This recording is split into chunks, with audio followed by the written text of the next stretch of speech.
Xin chào mọi người, chào mừng mọi người đã trở lại với sự có ích của Nam. Hôm nay thì chúng ta sẽ làm bề nổi của ramen, tức là làm topping đó.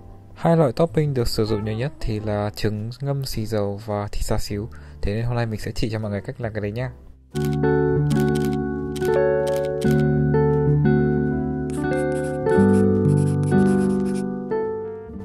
Đầu tiên thì chúng ta sẽ cần nửa cân thịt ba chỉ. Mọi người có thể chọn miếng nào kiểu nhiều thịt một xíu ấy thì ăn nó sẽ kiểu ngập mồm, sướng hơn đó. Sau đó thì chúng ta sẽ xẻ đôi cái miếng thịt này ra. Xẻ ở đây tức là làm cho nó kiểu mỏng ra thôi nhé, chứ không phải là cắt thành ra hai miếng hẳn hoi đâu nha. Đó, kiểu như thế này này. Rồi sau đó chúng ta sẽ bắt đầu tiến hành cuộn thịt vào. Thịt xào xíu kiểu Nhật thì nó thường có 3 hình dáng cụ thể. Một là người ta sẽ để nguyên cái miếng thịt như lúc đầu ấy, sau đó thì người ta tập ướp. Hai là người ta sẽ cuộn vào như thế này thì kiểu khi mà cắt ra ấy, nhìn nó sẽ kiểu tròn tròn, nhìn nó to hơn ấy. Và bạn tò mò kiểu dáng thứ ba sẽ là như thế nào ư? Mình cũng không biết đâu, mình chỉ biết cả ba kiểu thôi. Nhưng mình đâu có nói mình sẽ chỉ mọi người kiểu thứ ba. Khi mà chúng ta dùng chỉ để mà cố định thịt ấy thì hãy kiểu siết cho nó chặt tay một xíu nha, thì thịt của chúng ta sẽ kiểu gắn vào một khối hơn ấy, nhìn nó sẽ đẹp hơn. Sau khi mà cuộn xong thì nhìn nó sẽ như một cái bó thịt lợn thế này. Và nhìn nó khó chịu quá ấy, chỉ muốn test nó. Và mình sẽ test nó thật.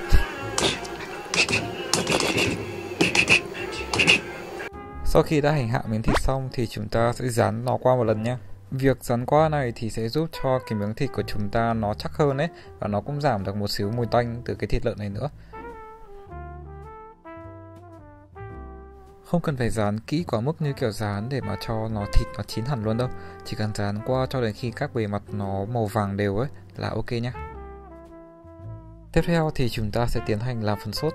Phần sốt này thì rất là đơn giản thôi. Chúng ta chỉ cần cho xì dầu này, rượu sake và rượu mirin là một loại rượu ngọt của Nhật đấy vào nồi và cho thêm một xíu nước lọc. Và sau đó thì đun lên rồi khuấy là xong. Đây là một loại bột nêm của Nhật Bản. Nếu như mọi người không kiếm được thì thay bằng bột nêm của Việt Nam cũng được nhé. Kênh của mình đã được 10.000 sub rồi. Cảm ơn mọi người rất là nhiều.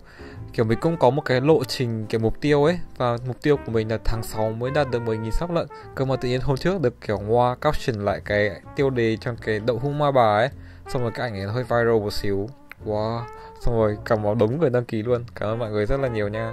Cơ mà mình cũng muốn đính chính một xíu là mình không kiểu vui tính như khi mà mình đặt cái tiêu đề đấy đâu. Kiểu khi mà thỉnh thoảng mình cứ hứng lên thì mình sẽ đặt một cái kiểu hơi mỉa mai một xíu quá, đúng nhỉ?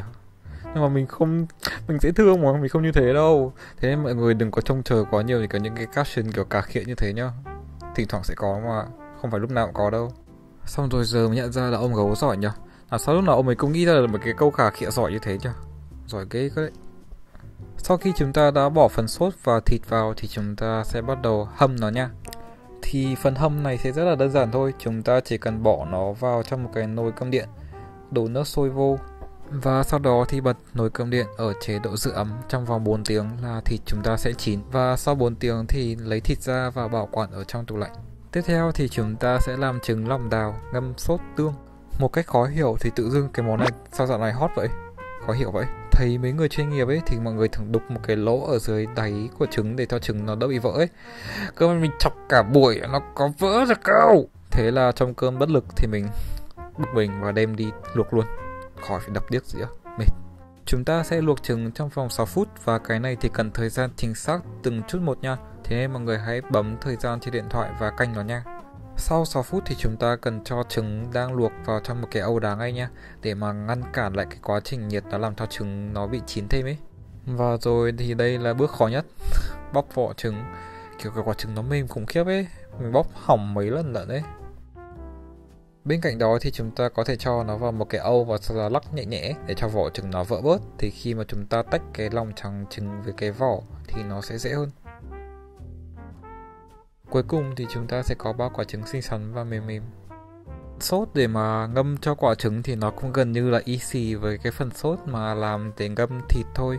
Nó cũng là những cái nguyên liệu như thế, cơ mà được giảm bớt một xíu vì chỉ có mỗi 3 quả trứng thôi mà.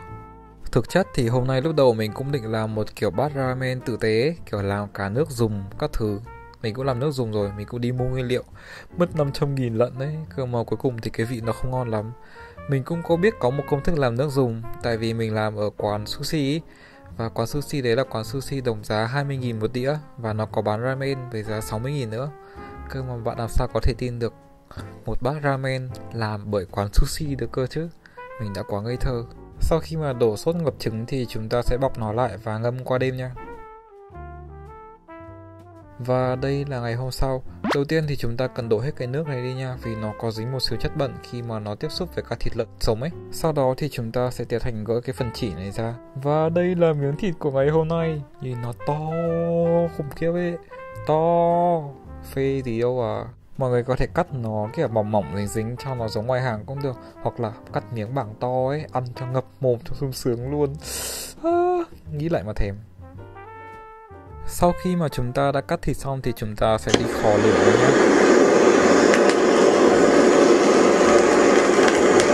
Để nó cho nó có một cái vị cháy xém ngon ngon ấy. Nếu như mọi người không có cái khò lửa thì mọi người có thể rán bằng một cái chảo bình thường cũng được. Rán cho nó cháy cạnh một xíu thì nó sẽ ngon hơn đó. Khi rán thì mỡ nó tiết hết cả ra ấy, thế nên những người không thích ăn mỡ như mình cũng có thể ăn được rất là ngon nha. Bây giờ thì chúng ta sẽ tiến hành cắt trứng. 1, 2, 3. Wow, nhìn cái trứng lòng đào nó thỏa mãn gì không ấy. Xong rồi lúc ăn trong mồm nó ngập mồm nữa, kiểu nó mềm nhá. Xong rồi cái lòng đỏ nó chảy rồi cái nó cũng thấm cái gia vị sốt các thứ ấy, ngon cực. Cái thứ mình đang cắt thì là một dạng chả cá của Nhật Bản, nó gọi là Naruto nha. Thì mua sẵn nó sẽ nhanh hơn rất nhiều. Và đây là phần mì và nước dùng, thì mình xin phép không được nói gì cả vì nó là một nỗi buồn. Và sau đó thì chúng ta sẽ xếp topping lên thôi. Đây là mình đang xét để mà chụp ảnh trước, thế nên nhìn nó có thể hơi ít một xíu. Nhưng mà khi ăn thì cứ cho nhiều vào nha, ăn cho nó ngập mồm.